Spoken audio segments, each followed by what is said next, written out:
বেশি হয়। আজকে যে কষ্ট পাচ্ছেন মনে করবেন আমি দুইটা তাফসীর শুনলে যেরকম সওয়াব পেতাম আজকে একটা টাকা হবে ইনশাআল্লাহ। বিশ্বময় মসজিদে নববীতে প্রবেশ করে দেখলেন কিছু মানুষ আল্লাহর কোরআন কারীম নিয়ে আলোচনা করছেন। বাম দিকে তাকিয়ে দেখলেন কিছু মানুষ জিকির করছে। আল্লাহর নবী বলেন দুইটা দল ভালো কাজে আছে, সবচেয়ে উত্তম কাজে আছে যারা কোরআন নিয়ে চিন্তা ভাবনা করছে। অতএব বিশ্বনবী নিজে তাদের ভেতরে বসে পড়লেন শ্রোতা হয়ে। আপনি চিন্তা করেন তো এই অনুষ্ঠানের দাম এখন কোন জায়গায় গিয়ে পৌঁছিয়েছে। আমাদের নবী মুহাম্মদ রাসূলুল্লাহ সাল্লাল্লাহু আলাইহি ওয়াসাল্লাম যদি বেঁচে থাকতেন আর এই যশোরের কেশবপুরের এই চিমড়া মির্জাপুর এলাকা দিয়ে যদি হেঁটে যেতেন কোরআনের ইজ্জতে এখানে তিনি শ্রোতা হয়ে বসে পড়তেন। এরকম একটা দামি জায়গায় আল্লাহ আমাদেরকে বসাবেন, বলেন আলহামদুলিল্লাহ। যার রূহের মাগফিরাত কামনা করার জন্য তাফসীর মাহফিল এলাকার যুবকেরা দিয়েছেন। বাংলাদেশের দ্বিতীয় স্বাধীনতা আমরা যেটা বলছি যে যুবকদের মাধ্যমে আল্লাহ আমাদেরকে দিলেন, জালেমের এই জুলুম নিঃশেষ করে ইসলামের একটা সূর্য উঠতে যাচ্ছে বাংলাদেশে। যে যুবকগুলো নিজের জীবন পর্যন্ত দিয়ে গেলেন আল্লাহ ওই যুবকদেরকে শাহাদাতের সর্বোচ্চ মাকাম যেন দান করে।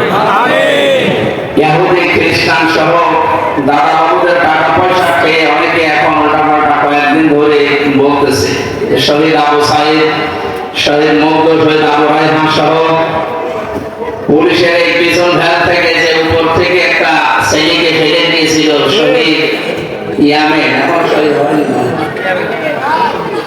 শহীদ হয়ে গেছে।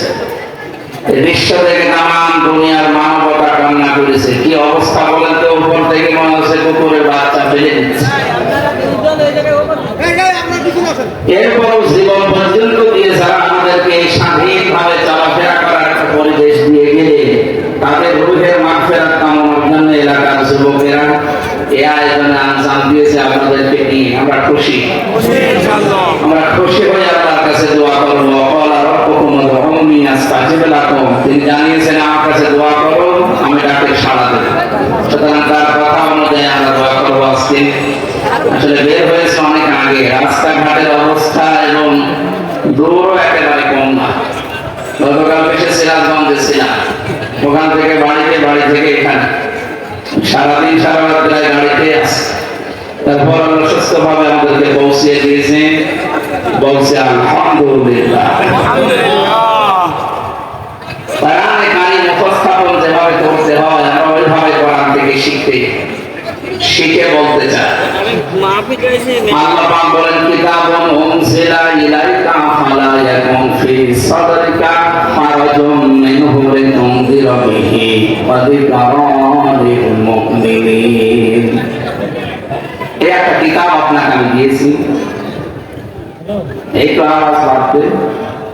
কোরআনের কথা আরম্ভ হলে কথা বলা যায়, চুপ করে থাকা এবং শোনা দুইটাই আছে। দুইটাই কি?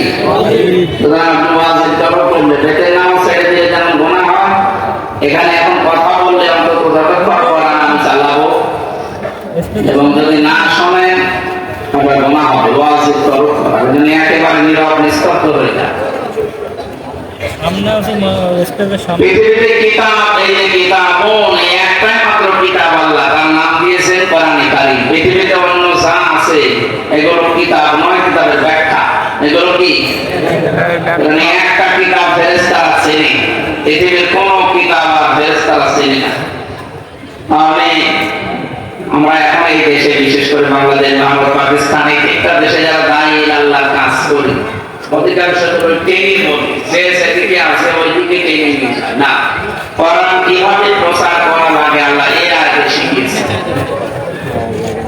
আল্লাহ তাআলা বলেন কিতাবুন, এই একটা মাত্র কিতাব, উনজিলা ইলাইকা, যেটা আপনার প্রতি আমি নাযিল করেছি। তাহলে এই আয়াত দ্বারা বোঝা যায় যে পৃথিবীতে কিতাব আল্লাহ পাঠিয়েছেন শুধুমাত্র একটা, আর এখন দুনিয়ার যত আছে এগুলো আর কিতাব না, কিতাবের ব্যাখ্যা। কি বলতো এ পর্যন্ত শেষ না, আমি যে কথা বলি ওখান থেকে একটা শিক্ষা নিয়ে আসি, নিরপেক্ষ দৃষ্টি নিয়ে আপনি দেখবেন। কিতাব আল্লাহ বললেন কয়টা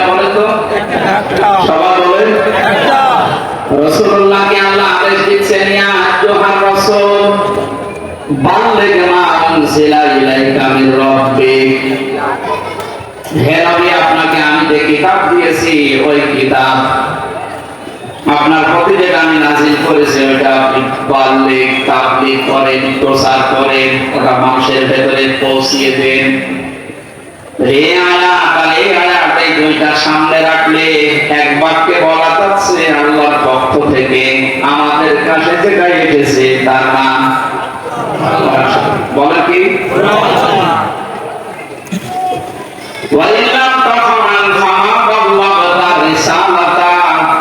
আপনি যদি কোরআনের তাবলীগ না করেন, কোরআন প্রচার না করেন, কোরআনের প্রসার না ঘটান, রিসালাতের যে বিশাল দায়িত্ব নিয়ে আপনাকে আমি পাঠিয়েছিলাম এটা আপনি পালনই করেননি।